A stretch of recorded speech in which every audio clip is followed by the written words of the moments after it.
So here's the thing I'm most interested in if this Steve Cohen thing continues to go in the way that we hope and he's the new owner. You know how we always talk about how some organizations just can never get out of their own way, and it stinks from the top. You know, whether it's the Jets or the Mets locally or the Knicks, it's just they can never get out of it. It's got to be the ownership. It's the ownership. The Redskins is the ownership. The Washington football team is the ownership. So will that stuff change with Steve Cohen? Like, will this, the Cespedes story, Jeff Wilpon and getting crushed by Brody Van Wagenen on a open mic situation. That was something last week. I mean, is that stuff going to change? I mean, those are the things that I want to know.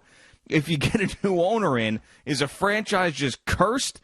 Like CeeLo's Zoom camera that I look at, it's like a freaking paranormal activity? Or are we going to see some of the same stuff? That's the stuff that I'm always curious about. It's a hard one to answer because it's not like this team hasn't had good times. They have. I'm going to say no. I'm going to say things absolutely can change and change quickly. This team has had good times, but they have a lot of bad ones. And you would think top down, if the right owner is in, he makes the right changes. I know you and Boomer seem to think that it's going to be a complete clean sweep of the front office. I would think just by doing that, assuming that, again, to me, and I said this to Boomer, I've said this to you, I don't know the relationships he has. I don't know if it's a partial cleaning. I mean, clearly there'll be changes. I don't think I'm not breaking any news there. But you would think just with a completely new face at the top, and Wilpon's been here a long time, that things would change just because. But then again, who knows? If you believe in curses, I mean, the Jets haven't won in 50-something years, so I don't know. Who will say? Yeah.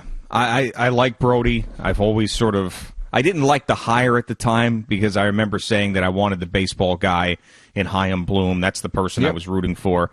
But then I got to know him a little bit, and he was fun, and I liked that he was bold with things and tried to be creative, but there's been so many things that haven't worked out. And it's just, if you're Steve Cohen, you come into this situation, I don't know how you can continue to have him be the general manager. And example A is Edwin Diaz, and I don't care how many tantalizing performances he will give you every now and then. He is someone that you cannot count on any longer in a high-leverage situation. That's just the way it has to be. I'm sorry.